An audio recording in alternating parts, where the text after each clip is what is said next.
Support for WUWM podcast comes from Life Navigators, your disability partner, offering disability services for over 75 years. More on their family resources at lifenavigators.org or their helpline, 414-774-6255. You're listening to Lake Effect Spotlight from WUWM, Milwaukee's NPR station.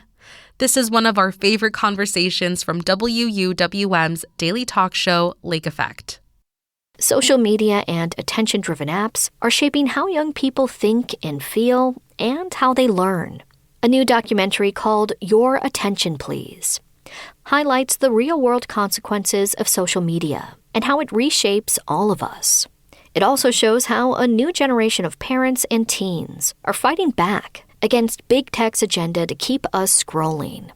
The film is showing at the Milwaukee Film Festival, and to learn more, Lake Effect's Audrey Nowakowski is joined by director Sarah Robin, writer and co-writer Jack LeMay, and film participant Kristen Bride. A warning to listeners, this conversation does include the topic of suicide. So Sarah, we'll start with you. With so many potential directions a film about tech can use and take, can you share how your vision and focus for the documentary came together? Yes, for sure. And it was a tricky thing because it is a very large subject, as you say. So whittling it down was not an easy task. But what was really important to me from the start and to the whole team was that we create something that inspires action and it gives people hope.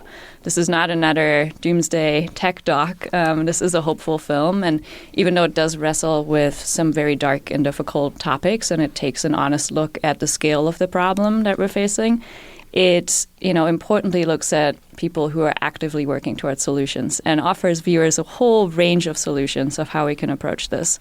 So that was kind of the organizing thought around it. How do we make something emotionally impactful that gets the solutions across and gets people excited to become involved? And to kind of go into the dark territory you got to lay down to explain the impact, tech was supposed to be this great equalizer of sorts, but what are its true impacts, especially for teenagers, both when it comes to education and their personal lives?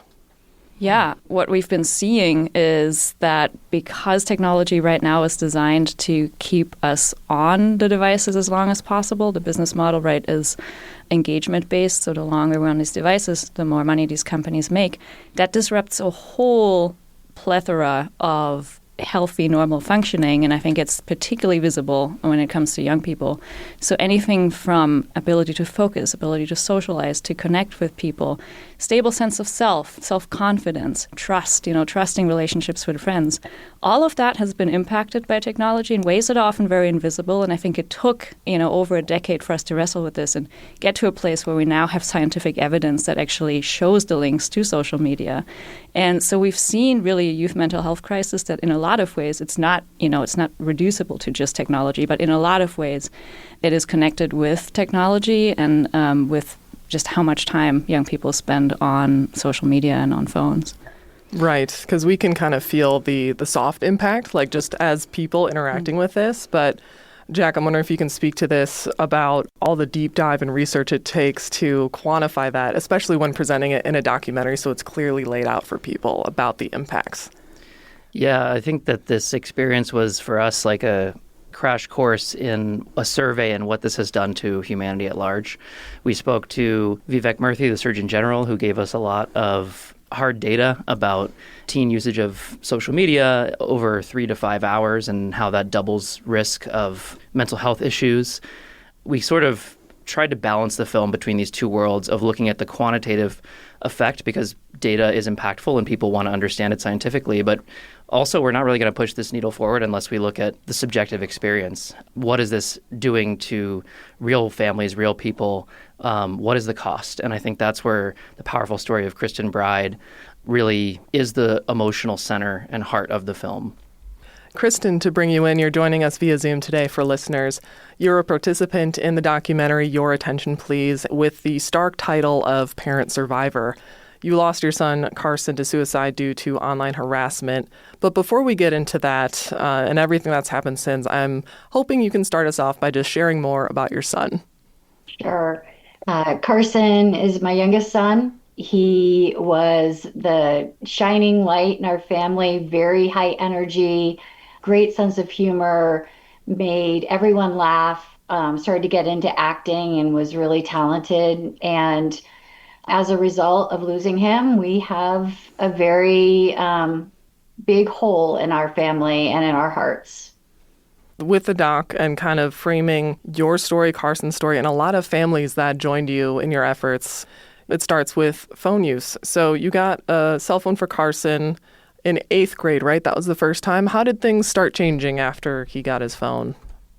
Well, he was the last kid in his class to get an iPhone. It was a really old hand-me-down, no apps on it. And we had really hoped that he could stay away from the apps. But by the time he got to 10th grade, he was telling us that that is the way all the kids are connecting is over Snapchat, and I feel left out. And so we allowed him to have Snapchat in 10th grade, and he did not make it to 11th grade. Can you share a bit more about things you discovered after Carson's death? I think a lot of people listening, especially parents, cannot imagine an unimaginable situation, but it does happen to a lot of families, and how you managed to take your grief and use it for action. Well, what we learned, because there were no signs that he was suicidal. In fact, he wrote his upcoming work schedule on the kitchen calendar the night before, and we celebrated his first real job. And in the past, Carson had told me about bullying incidents at school, but he did not talk about the cyberbullying that was happening to him online. And I learned after his death that this is very common. Kids don't want to have their device taken away because they're so addicted to it or they're afraid of being a snitch. And so he kept it all to himself, and he received 2 weeks of really harassing messages over an anonymous app that had been integrated into Snapchat. So we knew he had Snapchat, and we were checking his phone.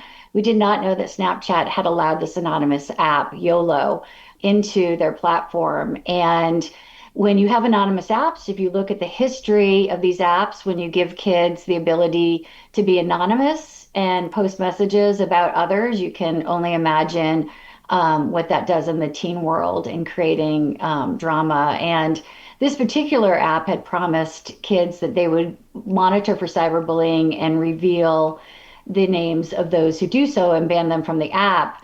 Yet the last search on Carson's phone was for hacks to find out who was doing this to him. We later learned that the company only had one employee. The app went viral because of the cyberbullying that it facilitated. And they really had no way of identifying cyberbullies, or were they even monitoring it? And I found that out the hard way by reaching out to them after Carson's death. And I was completely ignored. Yeah, I do want to talk about this. This is not just a YOLO app problem. It's with a lot of social media platforms. How did you find out what was, quote unquote, accountable versus not? Like, what is liability, what is not when it comes to all these social media platforms? Well, we ended up actually suing YOLO, and we did win that court case for product misrepresentation, which is what it was. But you're right that this is not something that is just pertains to YOLO. I work with so many other survivor parents who have reported things online to other big platforms like Snapchat and the Meta platforms, only to be ignored or being told that it meets community guidelines when it definitely does not. And that's really part of the business model. They want to keep kids online longer so that they can extract their data and then sell it to advertisers. And what better way to do that by causing intentional drama online that keeps kids hooked? Because if you're not being bullied, you want to see what the other kids are saying or want to make sure that they don't target you next. And now there's a long story that is ongoing, but a key part of this documentary is, Kristen, your efforts along with other parents and groups to advocate for the Kids Online Safety Act, or KOSA. So, Sarah, we'll start with you, and just thinking about logistics and the long game of a documentary. When did KOSA and this storyline kind of incorporate itself, or was this a starting point for you? So the starting point initially was telling Kristen's story of what had happened to her. And then that naturally led to, okay, what is she doing now? And the lawsuit at the time, it's so slow moving that it's a little challenging. It can be done, but I knew with the film that I wanted to have it done in 2 to 3 years because I could feel that the subject matter was getting more and more important. And I thought and tech moves so fast, so I just thought we don't have that much time. So I was like, I need something that happens a little faster than the lawsuit to be kind of our narrative thread. And the push for KOSA just naturally became that as, momentum was gained around that. And then when we had, that historic vote in the Senate, with this overwhelming bipartisan support for the bill, we really thought, wow, this is happening. And for quite some time in making the film, we were like, this is going to be a really good news, happy movie. And in some ways it still is, but it also has some really heartbreaking moments in it now. Exactly. And Kristen, you've spent a lot of time on Capitol Hill meeting with lawmakers, advocating for KOSA and other action to help check industries that have gone unchecked for 30 years and keep adapting. It's like a constant catch-up game. What are some of your takeaways from the experience on Capitol Hill, both good and bad?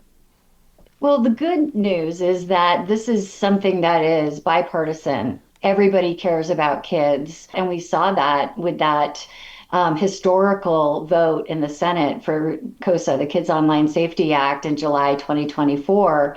But unfortunately, another part of Washington, D.C. Are the big tech lobbyists, and they have incredible amounts of money.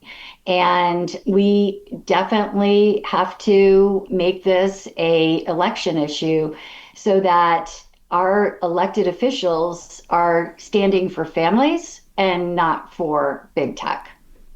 Now, Sarah, as you mentioned at the top, it's not a doomsday. There is hope in this. And I'm hoping all of you can share where you found the hope and what you highlighted to show here's the alternate to what's happening. Yeah, I think to me, hope is seeing in how many areas people are active and taking risks and taking initiative and putting themselves on the line to push this forward and to really invite us to question what has our relationship with technology become and how do we want it to be reshaped? How do we want it to be different? Right now we have a model that's a very extractive model, right? It takes our attention, it takes our time, it generates money for a few powerful companies. And yet technology can be so beautiful and can do so much. And I think even in its quite broken form, social media still can help us connect. It certainly helped us connect with people who are now in the film. How can we capture that initial idealistic vision of technology and bring that back and turn it into something that actually helps us connect and helps us be better, helps us solve these quite massive problems that we're up against as a society? I really do believe technology can be that force for good, and there's more of a desire now to bring that about, which gives me a huge amount of hope. Jack, could you share a couple of the examples that are in the film? Absolutely. One really striking example is we went to Brockton High School in Massachusetts, and they had just implemented about 6 months prior their first phone-free policy. So the year before, kids were used to sort of having phones in the classroom, texting all day, sending Snapchats around. And now it was cold turkey. They went back to the way we used to do it, right? And that was a pretty shocking thing for them. So it was actually a really entertaining day in a lot of ways because we got to see a lot of them go, yeah, I was not having that. I was not looking forward to go to school. That was tough. What they found over the next year is that they actually really enjoyed what they found on the other side of that experiment. The phone in a lot of ways can get in between that relationship you have with yourself and with others. So I think, I found hope in Brockton High School. I found hope in looking at the offline club in Amsterdam. And Trisha Prabhu, one of our subjects, was cyberbullied, and she really turned that experience into a desire to figure out how to design social media differently and create these nudges that would encourage users to remember there's like a real person on the other end. Really, the film for us was an experience to see all these different people come together and show how, in all these different ways, we all fit into this puzzle together. And really, we are resilient, and human beings will be able to thrive again when this stuff is taken away or changed to be more positive. Absolutely. And on the note of hope, I just also want to add, Kristen and the survivor parents she's working with, that whole group of parents have achieved so much. And I think we shouldn't let a story like KOSA I would also add we're still in the middle of that story, but the way it's portrayed in the film, we shouldn't let that distract from the fact of just the immense amount of change that these parents were able to achieve through their commitment and their love for their kids. We've seen so much action on the local level, on the state level, and now we have the historic social media addiction trials verdicts. That's in a large part thanks to parents like Kristen getting out there with their stories and sharing them publicly and really putting urgency behind addressing this issue. For you, Kristen, and especially being so embedded in this work, what continues to give you hope and the motivation to keep going with this work, even if it reminds you of the big hole in your life? Early on, I had to make a decision. Am I going to rip the Band-Aid off and go public with this and try to save other families from this horrible tragedy, or just lay in bed and cry all day? And I chose to go forward and become an advocate. I've never regretted it. When I first started 6 years ago, I felt completely alone. I didn't feel like people were talking about these harms so much. And now, almost 6 years later, we just have such a strong group of survivor parents who have lost their kids to so many different harms. And I feel like even with non-survivor parents, we are creating a movement for change. And everyone can do their part to make a change in their life to reclaim their humanity.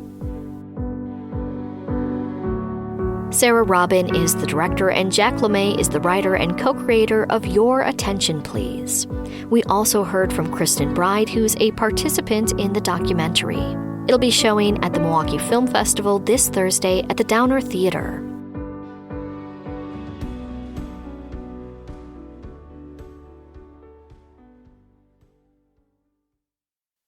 That was the Lake Effect Spotlight podcast. It comes from your local NPR station, WUWM. Subscribe to the Lake Effect Spotlight podcast to hear more great stories about Milwaukee. Every day on Up First, NPR's Golden Globe-nominated morning news podcast, we bring you 3 essential stories. At the heart of each story are questions. What really happened? What really mattered? What happens next? At NPR, we stand for your right to be curious and to follow the facts. Follow Up First wherever you get your podcasts and start your day knowing what matters and why.